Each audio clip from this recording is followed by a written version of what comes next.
പ്രഭാഷകനും എഴുത്തുകാരനും മുസ്ലിം ലീഗിൽ നിന്ന് വന്ന് ഇടത് പാളയത്തിലെത്തിയ ഉടൻ കുഞ്ഞാലിക്കുട്ടിയെ തറപ്പറ്റിച്ച പുലിക്കുട്ടി. ലീഗിന്റെ ഉരുക്കുകോട്ടയായിരുന്ന കുറ്റിപ്പുറം മണ്ഡലത്തിന്റെ ചരിത്രം ഈ ചരിത്രാധ്യാപകൻ മാറ്റിയെഴുതിയപ്പോൾ UDFന് ചില കണക്കുകൾ തെറ്റി. 2011 തവന്നൂർ മണ്ഡലം രൂപീകരിച്ചപ്പോഴും കന്നിയംഗത്തിന്റെ വിജയം KT ജലീലിനൊപ്പം നിന്നു.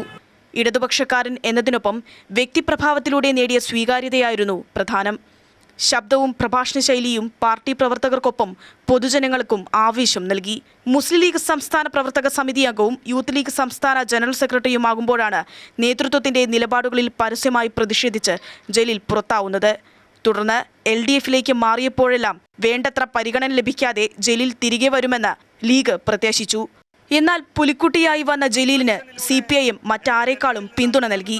ചെറിയ കാലം കൊണ്ട് പിണറായിയുടെ വിശ്വസ്തനായി മാറി. മൂന്നാമതും നിയമസഭാ തെരഞ്ഞെടുപ്പിനെ നേരിട്ടപ്പോൾ പ്രതികൂല സാഹചര്യത്തിൽ നടപ്പാക്കിയ വികസന പ്രവർത്തനങ്ങളും പദ്ധതികളും നാട്ടുകാർ സ്വീകരിച്ചു. തവന്നൂർ രണ്ടാമതും ജലീലിനൊപ്പം. രണ്ടിരട്ടിയിലേറെ വർദ്ധിച്ച ഭൂരിപക്ഷം പലർക്കുമുള്ള മറുപടി കൂടിയായിരുന്നു. കരുത്ത് ഒരിക്കൽ കൂടി തെളിയിച്ചപ്പോൾ പുതിയ അംഗീകാരം കൂടി തേടിയെത്തി.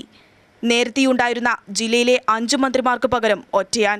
ഇപ്പോൾ ജില്ലയുടെ പ്രതീക്ഷ കൂടിയാണ് KT ജലീൽ. ഇനി കൂടുതൽ പ്രവർത്തന മേഖലയിലേക്ക്. ഷമീമ സലാം, മാതൃഭൂമി ന്യൂസ്, തിരൂർ.